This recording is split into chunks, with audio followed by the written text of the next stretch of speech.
صالحین ہیں، متقین ہیں، انہوں نے اپنی خواہشات قربان کر دی اور اللہ کی مرضی کو مانا، اللہ کے رسول کی مرضی پہ چلے، قیامت کے دن اللہ تعالیٰ ان کی خواہشات کے مطابق چلے گا، جو وہ چاہیں گے وہ دیں گے، وہ اللہ تعالیٰ ان کو دے دیں گے اور وہ اس جنت کے اندر ہمیشہ ہمیشہ رہیں گے۔ اور یہ اللہ تعالیٰ کا بہت بڑا وعدہ ہے مسلمانوں سے، متقین سے، انبیاء اور رسول سے، صالحین سے، صدیقین سے، شہداء سے، جو اللہ کے نیک بندے ہیں، جنت میں جانے والے ہیں۔ اور یہ وعدہ ایسا ہے کہ جس کے بارے میں پوچھا جا سکتا ہے کہ اے اللہ آپ نے وہ وعدہ کیا تھا تو وہ پورا ہوا یا نہیں۔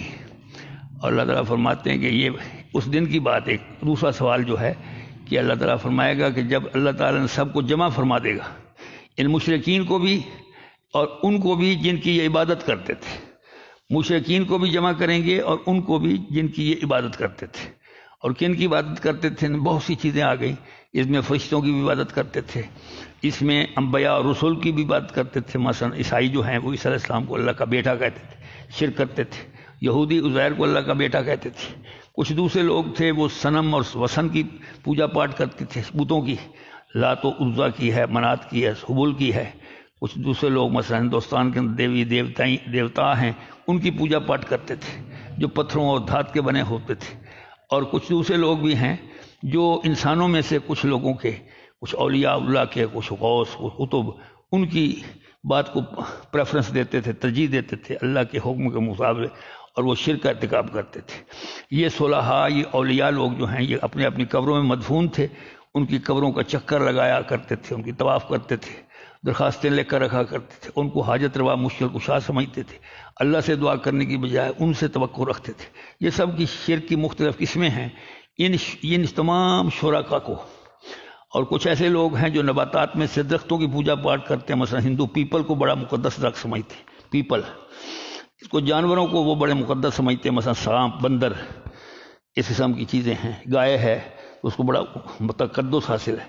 تو یہ ساری چیزیں جو ہیں عبادت کرنے والے جو مشرکین ہیں، خواہ وہ کسی بھی قسم کے ہوں، کسی بھی زمانے کے اندر ہوں، کسی بھی ملک کے اندر رہنے والے ہوں، انہیں اور ان کی جن کی وہ پوجا پاٹ کرتے تھے، ان سب کو اللہ تعالیٰ ایک مقام پر اکٹھا کرے گا اور پھر پوچھے گا ان معبودان باطلہ سے، فرشتوں سے پوچھے گا کیا تم نے یہ حکم دیا تھا ان کو کہ تم ہماری پوجا پاٹ کرو؟ انبیاء سے پوچھے گا، حضرت عیسیٰ علیہ السلام سے، حضرت عزیر سے، کہ تم نے کہا تھا تم مجھے خدا کا بیٹا کہو اور میری عبادت کرو۔ اسی طریقے سے ان جو بت ہیں ان کو اللہ تعالیٰ زبان دے دے گا اور ان سے کہے گا تم نے کہا تھا کہ میری عبادت کرو، لات کو، منات کو، عزا کو، حبل کو، دیوی دیوتاؤں کو۔ تو وہ سب کے سب یہی کہیں گے ہم نے تو نہیں کہا تھا، اور یہ انہوں نے از خود ہی یہ ساری باتیں گھڑ لی تھیں۔ ہم تو تیری مخلوق ہیں، تیرے بندے ہیں۔ انبیاء بھی کہیں گے ہم تیرے بندے ہیں، ہمیں تو مجال ہی نہیں تھی، ہمارے اندر یہ طاقت ہی نہیں تھی، ہم ایسا کر ہی نہیں سکتے تھے۔ تو یہ انہوں نے از خود راہ راست سے بھٹک گئے۔ اللہ تعالیٰ فرماتے ہیں کہ اس کی وجہ پھر کیا ہے؟ تو وہ کہیں گے اس کی وجہ یہ ہے کہ اے اللہ آپ نے ان کو طرح طرح کی نعمتوں سے نوازا، ناز و نعمت سے نوازا، ان پر سیم و زر ان کو عطا کیا، ان کو خوشحالی اور فارغ البالی دی، اور بہت سا ساز و سامان جو دنیا کا تھا وہ ان کو عطا کر دیا، انہیں بھی، ان کی آباء و اجداد کو بھی۔ اور یہ اس خوشحالی کی زندگی کے اندر یہ اے اللہ تیری نصیحت کو، تیرے ذکر کو، تیری یاد کو بھول بیٹھے اور یہ گمراہ کن ہلاکت میں پڑ جانے والی قوم ہو گئے۔ یہ خلاصہ تھا آج والی ان آیات کا۔ فرماتے ہیں کل، اے پیغمبر صلی اللہ علیہ وسلم آپ ان سے پوچھیں، اذالک خیر، یہ اوپر جو ذکر ہے اس کی طرف اشارہ ہے کہ کافروں کے ساتھ جو سلوک ہوا کہ وہ دوزخ کے اندر بھڑکتی ہوئی آگ میں ڈالے جائیں گے، یہ کہ وہ تنگ مکان میں پھینکے جائیں گے، زنجیروں میں جکڑا جائے گا، اور پھر وہ اپنی موت کو دعوت دیتے رہیں گے، بلاتے رہیں گے، وہ نہیں آئے گی، وہاں سے نکلنے کی کوشش کریں گے، نہیں نکل سکیں گے۔ تو یہ زندگی کا جو یہ انداز اور یہ طور طریقہ ہے، تو یہ دوزخ کے اندر اللہ تعالیٰ اس کی طرف اشارہ کر کے پوچھتے ہیں، آپ ان سے پوچھیں اے پیغمبر، اذالک خیر، کیا یہ جو کفار اور مشرکین کے ساتھ سلوک کیا جا رہا ہے دوزخ کے اندر یہ بہتر ہے، ام جنت الخلد، یا وہ دائمی جنت بہتر ہے؟ خلد کا بولا دائمی، دوام، جو ہمیشہ کی، وہ دائمی جنت بہتر ہے، التی وعد المتقون، جس کا وعدہ متقین سے کیا گیا ہے، جس کا وعدہ ان لوگوں سے کیا گیا ہے جو اللہ سے ڈرنے والے ہیں۔ متقون جو ہے وہ اتقاء سے بنا ہے، اور وعدہ کا معنی وعدہ یعدو، یہ مجہول ہے، وعدہ کیا گیا ہے اہل تقوی سے، وعدہ کیا گیا ہے متقیوں سے، وعدہ کیا گیا ہے ان لوگوں سے جو اللہ سے ڈرنے والے ہیں، وعدہ کیا گیا ہے ان لوگوں سے جو گناہوں سے بچنے والے ہیں۔ اور تقویٰ جو ہے اس کی کم سے کم جو ہے مقدار وہ یہ کہ کسی شخص نے اگر شرک نہیں کیا، اس کے باقی اعمال برے ہیں لیکن وہ مشرک نہیں ہے، تو وہ بھی متقیوں میں آخری نمبر پر داخل ہے۔ لیکن اگر اس نے شرک کیا ہے تو پھر مشرک ہو جائے گا، پھر وہ ہمیشہ کے لیے جہنم میں رہے گا۔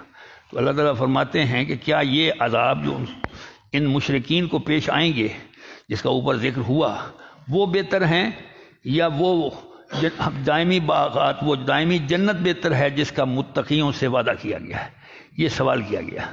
اب ظاہر ہے یہ سوال بڑا آسان سا ہے، اگر میں آپ سے پوچھوں تو سب یہی کہیں گے کہ جنت الخلد بہتر ہے، دائمی جنت بہتر ہے، اس کی نعمتیں دوزخ کے عذاب سے بہتر ہیں، جنت دوزخ سے بہتر ہے۔ اللہ کی ناراضگی ہے، دوزخ جو ہے وہ اللہ کی ناراضگی اور غیظ و غضب کی علامت ہے، اور جنت اللہ تعالیٰ کی رضوان اور خوشنودی کی علامت ہے۔ تو خوشنودی بہرحال ناراضگی سے اور غیظ و غضب سے بہتر ہوا کرتی ہے۔ تو یہ فرمایا، اور فرماتے ہیں کہ کانت لہم، کہ یہ جنت جو ہے یہ ان اہل تقویٰ، یہ جو اللہ سے ڈرنے والے لوگ ہیں، ان کے لیے جزاءً، یہ ان کو بطور جزا ملے گی۔ کس کی جزا؟ جو دنیا کے اندر انہوں نے جس سٹائل کی زندگی بسر کی تھی، اللہ سے ڈرتے ڈرتے، اللہ سے خوف کھاتے ہوئے، اللہ کی ناراضگی سے بچتے ہوئے، اللہ کی اطاعت کرتے اور اس کے نبی کے نقش قدم پر چلتے ہوئے زندگی بسر کی تھی، یہ ان اعمال صالحہ کی جزا ہے، وہ مسیر ہو، اور یہ ان کا آخری ٹھکانہ ہے۔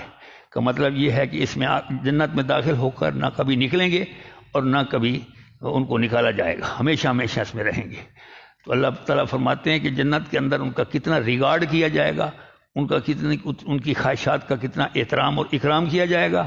فرماتے ہیں لہم فیہا، اہل جنت کے لیے، فیہا ان باغات کے اندر، ما یشاؤون، جو وہ چاہیں گے وہ ملے گا۔ لہم انہیں وہ سب کچھ ملے گا اس جنت کے اندر، ما یشاؤون جو وہ چاہیں گے، خالدین، اور اس جنت کے اندر ہمیشہ ہمیشہ رہیں گے۔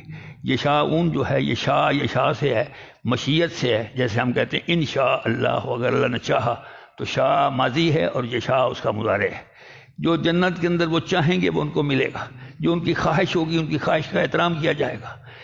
درخت، وہاں درخت ہوں گے پھلدار، تو وہ اگر کسی ٹہنی پر لگا ہوا پھل دیکھیں گے اور ان کے روح میں راڑ ٹپک پڑے گی، کاش کہ وہ پھل جو ہے وہ میں توڑ لوں، تو اتنی وہاں ان کی خواہش کا احترام کیا جائے گا کہ وہ شاخ جھکے گی اور جھک کر ان کے قریب آ جائے گی اور ان کی دسترس میں آ جائے گی، وہ ہاتھ سے توڑ لیں گے۔ یہ کہ تھالوں کے اندر اور ٹریز کے اندر فرشتے جو ہیں اور غلمان وہ پھل جو ہیں مختلف توڑ کر ان کو پیش کریں گے کھانے کے لیے۔ وہاں چھوٹی چھوٹی سندلیاں، میزیں لگی ہوں گی جو قطاروں کے اندر ہیں، جیسے سورۃ غاشیہ میں آیا، اور ان پر آب خورے، گلاس، مختلف مشروبات سے بھر کر بڑے کرینے سے سلیقے رکھے ہوں گے، اور وہاں صوفہ سیٹ بچھے ہوئے ہوں گے جس پر اہل جنت براجمان ہوں گے، اور جب چاہیں کہ اس مشروبات میں سے لطف اندوز ہوں گے، پھلوں کو کھائیں گے اور اللہ کا شکر ادا کریں گے۔ اس لیے نہیں کھائیں گے کہ ان کو بھوک لگی، وہاں بھوک تو ہوگی ہی نہیں، بھوک کی نفی فرماتی، نہ بھوک لگے گی، نہ دھوپ لگے گی، نہ تھکاوٹ آ کے چھوئے گی، تو کھائیں گے کیوں پھر؟ وہاں صرف لطف اندوزی کے لیے، لطف اندوزی کے لیے۔ یہاں بھی دنیا کے اندر ہم بہت سی غذائیں جو ہیں وہ ماں زبان کے چٹکارے کے لیے کھاتے ہیں، بھوک مٹانے کے لیے ہی کھاتے ہیں۔ یہ ابھی شام ہوئی، سورج ڈوبا تو لوگ بازاروں سڑکوں پہ آ گئے جناب، اور رات کے 12 بجے تک کھڑے رہتے ہیں، اب اس پر لوگ آتے ہیں اور کھاتے ہیں زبان کا چٹکارا۔ تو وہاں جنت کی جو پھل ہیں، میوے ہیں، جو وہاں کی معقولات ہیں، اس کے مشروبات ہیں، ان کا ذائقہ ہی کچھ اور ہے، اور وہ دنیا کے اندر اس کی مثال نہیں پیش کی پی سکتی۔ ایک جگہ قرآن مجید مطففین میں آتا ہے وختامہ مسک، کہ وہاں ایسے مشروبات ہوں گے جیسے آپ کو یہاں بوتلیں ملتی ہیں، سیلڈ بوتلیں، آپ خود اس کو کھولتے ہیں، اس سے پہلے کسی نے کھولا ہوگا، جس نے پینا ہو وہ کھولتا ہے۔ تو وہاں بھی اسی طریقے سے سرب مہر وہ بوتلیں ہوں گی جن پر مہر لگی ہوئی ہوگی، کس کی؟ ختامہ مسک، کستوری کی مہر ہوگی۔ اب کستوری آپ کسی سے پوچھیں کہ آج کل کیا بھاؤ ہے، تو آپ کو ہزاروں روپوں میں تولہ ملے گا، ہزاروں روپوں میں، اور وہ اتنی قیمتی ہے کہ ایک عام آدمی اس کا تصور نہیں کر سکتا۔ وہاں اس کی مور ہوگی، کستوری کی مور کو ہم توڑ کر پھینک دیتے ہیں، یہاں بھی ایسے، وہاں بھی اصل جو مطلوب ہوگا اور مقصود ہوگا وہ تو اس کے اندر مشروب ہوگا کہ مشروب کو ہم نے پینا ہے، مور کو توڑیں گے، اس کو ڈھکنا کھولیں گے تو پئیں گے۔ تو اب آپ اندازہ لگا لیں جس مشروب کی مہر کستوری کی ہوگی اس کا مشروب جو ہے وہ کتنے اونچے درجے کا ہوگا، اعلیٰ درجے کا ہوگا۔ تو وہ فل یتنافس المتنافسون، رشک کرنے والوں کو ان مشروبات کو پینے کے لیے رشک کرنا چاہیے، ایک سو آگے نیکی